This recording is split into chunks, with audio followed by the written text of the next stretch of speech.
When 3,000 volunteers and over 3 million lights come together, it's a magical thing. Today on Discover Wisconsin, we're taking in over 20 years of holiday light show bliss. It's the Rotary Lights in La Crosse. Hello and welcome to Discover Wisconsin. This is an anthem for those who look for more and never say they've seen it all. Windows and wax, take a ride. The good land's great tonight.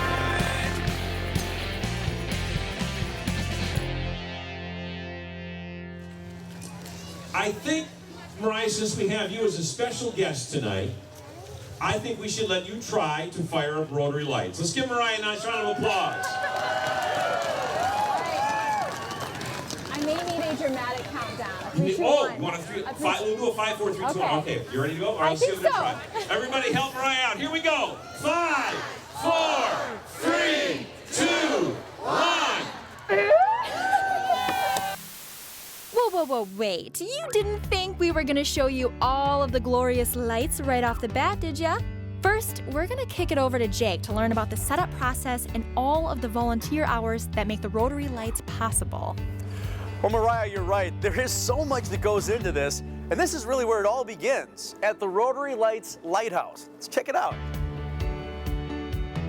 The Rotary Lights takes place at Riverside Park in La Crosse. Months before the show begins, the hard work starts off in the storage area here at the lighthouse.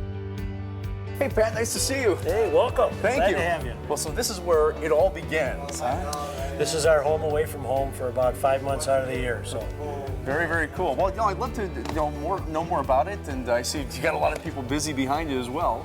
we do. We are one of the few displays, I think, that we build all our own animated displays.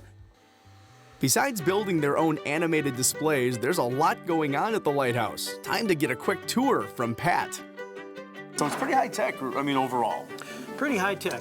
We've got, I think, 41 different animated displays, and Leo Chapeau, I think, has made 95% of those. So, Okay.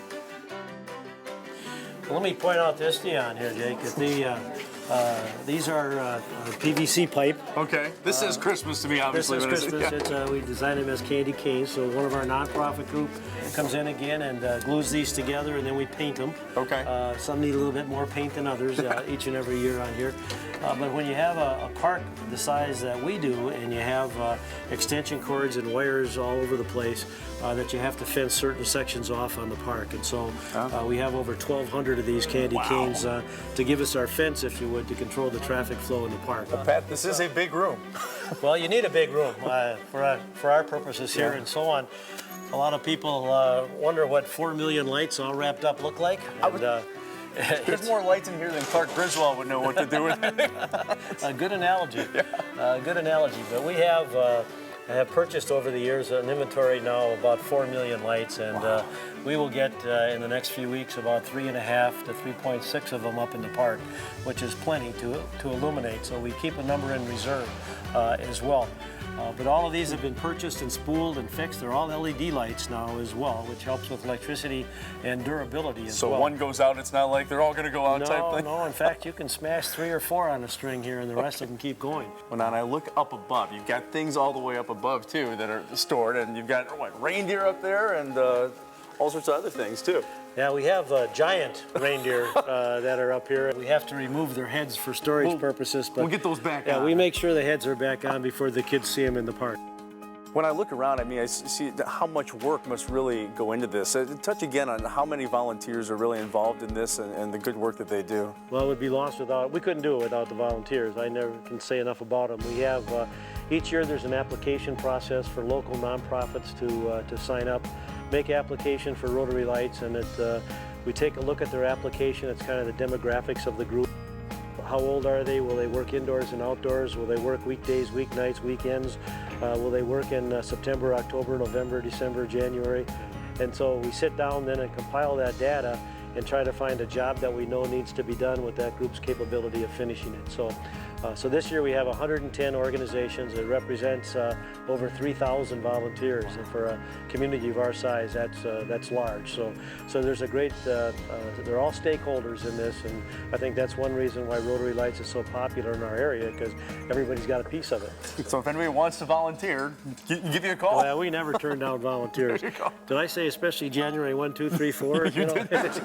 Yeah, very much so. You know, one thing I wanted to ask you about, I mean, this is all beautiful display this becomes, but really what's the centerpiece behind it? And, the whole purpose behind the Rotary Lights is it's a great holiday tradition, but its true mission statement is to feed the hungry.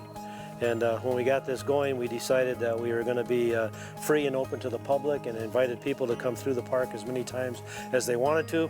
If they enjoyed the display, we asked them to make a voluntary contribution of cash or non-perishable food items. And in the year number 1, going back 19 years now, we were elated that we collected about 13,000 food items that year, and were able to put it to work with 2 of our food pantries. Now we take care of 12 food pantries, and we collect just under 250,000 food items per year. So our pantries are very grateful for it, and it comes at the right time of the year where the demand is quite high in area food pantries as well. For a great cause. Outstanding. Help Rotary Lights make a difference. Learn more at discoverwisconsin.com.